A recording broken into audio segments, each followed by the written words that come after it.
मैं सुदर्शन कैंत्रा हिलवानी.com में आपका स्वागत करता हूं। और आज इस समय हम नरेंद्र नगर फॉरेस्ट रेंज में हैं, जहां बकरी पालक जो भेड़ पालक होते हैं उनका यहां पे डेरा लगा हुआ है। जो बकरी पालक हैं दूरस्थ क्षेत्रों से इस वन रेंज में पहुंचते हैं, जिसमें कि उत्तरकाशी से हैं, पिंसवाड़ से हैं, टिहरी गढ़वाल में जो पिंसवाड़ है उस गांव से यहाँ अपनी बकरियां लेकर आए हैं। क्योंकि उच्च क्षेत्रों में इस समय काफ़ी ठंडा रहता है, जिसकी वजह से इस दौरान सर्दियों के दौरान बकरियों को तराई क्षेत्रों की तरफ बकरी पालक बकरी लेकर आते हैं। तो यहाँ पे नरेंद्र नगर जो ये वन क्षेत्र है, यहाँ पे कुछ भेड़ पालक पहुँचे हुए हैं और जब हमें इसकी जानकारी लगी तो हम भी यहाँ पहुँच गए।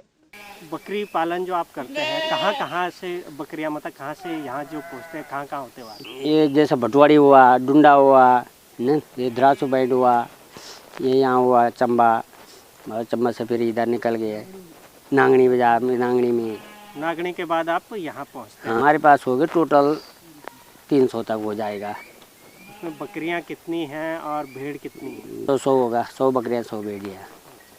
अच्छा, आप जंगल में जैसे रात्रि भी रहते हैं, दिन में भी रहते हैं, क्योंकि बकरियां रहेंगी जंगल में जी, तो खतरा क्या क्या रहता है आप लोगों को? खतरा तो ऐसा है, बगैरा है, जैसा भालू है, सुंगूर भी है, ऐसे ऐसे करके। जैसे मैं एक डॉगी को देख रहा हूँ। हाँ, हाँ। एक ये सुअर ने हमला कब किया है? ये तो परसों किया, गया ना उसका पीछा, भागा वो, उसने मार दे खोलू के बाद चल पड़ा। वो ज़्यादा हमला भी नहीं, एक ही तो लगाया उसको।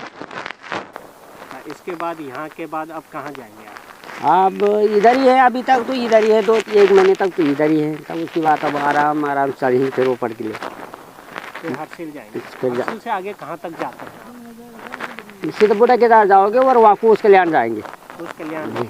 कूच कल्याण से आगे भी जाते हैं, वहाँ वो सातरताल भी जाते हैं। अच्छा, और कितने दूर तक? बस सातरताल से आगे भी जाते हैं, बॉर्डर एरिया तक पहुँचते हैं। हाँ, वो बॉर्डर तक पहुँचते हैं। तो जब बॉर्डर एरिया में पहुँचते हैं तो उधर देश के सैनिक भी मिलते हैं?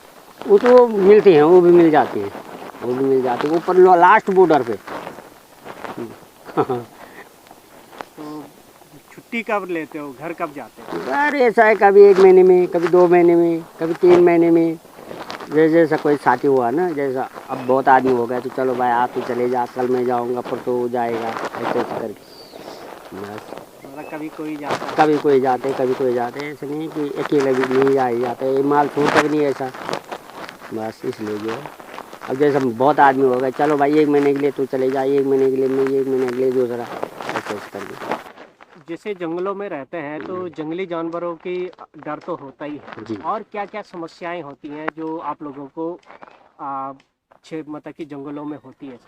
समस्या यही है कि कभी भालू है, कभी बगेरा लग जाता है, कभी आदमी भी डरा देते हैं, कहाँ घुस रहे हमारे जंगलों में। नहीं, ऐसा भी हो जाता है कभी। अब जैसे ये लोग डरा रहे हैं अभी यहाँ, अरे हमारा परमिट है, भागो तुम यहाँ से। अरे भागो कब, पहले ऊपर बोल रहे तो मत आओ भाई, हैं भाई। अब परमिट बना रखा तो ऐसा है कि परमिट ही पे। जैसे इस जंगल में बकरियां रोकी हैं जी, इस जंगल में बकरियां रोकी हैं तो यहाँ के लिए परमिशन लेनी पड़ती है। किससे लेते हैं आप? सरकार से, सरकार जंगलात से, अच्छा, जंगलात वाले देते हैं परमिशन।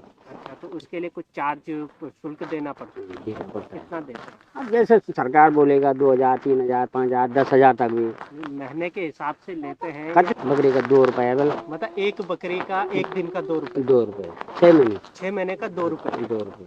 अच्छा, एक बकरी का 6 महीने का 2 रुपये। अब जैसे एक महीने यहाँ पे रहे हैं तो सभी का वो हिसाब लगा के आपको उनको शुल्क जमा कर देंगे फॉरेस्ट डिपार्टमेंट। बस ये है। अच्छा, खान पान क्या चलता है? खान पान ऐसा है, कभी दाल भात रोटी, बस और क्या चलना है। कभी राजमा भी आ जाते घर से तो राजमा की दाल भी पकती है, ऐसे ऐसे करना, टाइम पास करना है जंगलों में, और क्या करना है। अच्छा, जैसे बकरियां अभी ठहरी हुई हैं, बकरियां बैठी हुई हैं, आराम कर रही हैं बकरियां, तो आप लोगों का मनोरंजन का साधन क्या होता है, क्या करते हैं आप? क्या करना है, बस हंसी मजाक करते हैं आपस में, बस ऐसा ही। बस तब दिन पूरा हो जाता है ना। नहीं चुपचाप से लड़ाई जैसे हो रहा है, चुप बैठे हुए तो क्या करना है, तब तो एक तब तो दिल भी नहीं लगता। जहाँ से मजाक हो रहा चल पता ही नहीं लग रहा दिन का क्या कर रहा हम दिन में।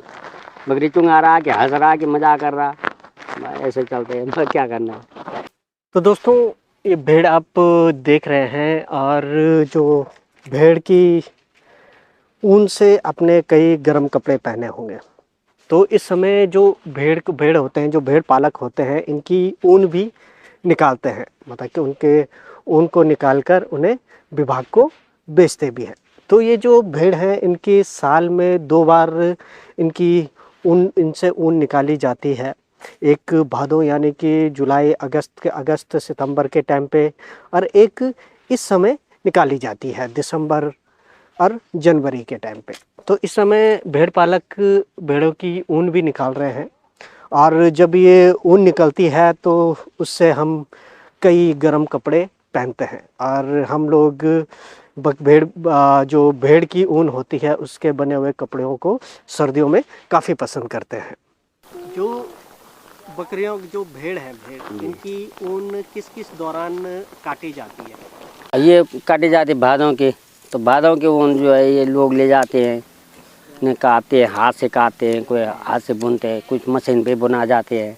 तो ऐसे ऐसे करके विभाग में जाती है ऊन। कोई कारखाने में कुछ बनते हो गए, कुछ बनते हो गए, इसका कपड़े सपड़े बनते हैं, इसके गरम कपड़े।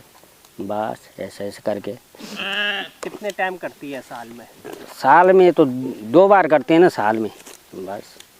एक भादों के महीने और एक पूस के महीने। पूस के महीने में। पुराने लोग तो तीन बार काटे, पर नहीं वो कैसे काटते हो, मैंने तो नहीं देखा था उसको पहले। लेकिन कहते हैं, हाँ कहता था पहले, सच में था 3 बार मटाता था बेड़ी को। हम तो आदमी हुए सब लोग, ये 4 वाड़े हो कोई पहले तो इनकी चार तो गद्दी जाड़ सब इनके लिए ना ये चलते थे, बहुत बेचारा भयंकर। अच्छा, एक सीजन में जब ऊन करती है तो आमदनी कितनी हो जाती है?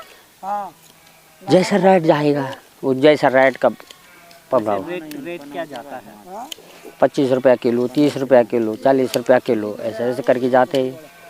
बस अब तो इस साल तो कम ही हो रखा है, इसका तो है कम रेट है शायद, इसका रेट कम ही है। पर बादों के ऊन के थोड़ा रेट ठीक है, 20, 25, 30 तक चल रहे जाते हो। तो आज हम नंदा नगर वन रेंज में बकरियों के डेरे में हैं, और मेरे साथ इस बार मिस्टर ठाकुर चैतन्य भी हैं।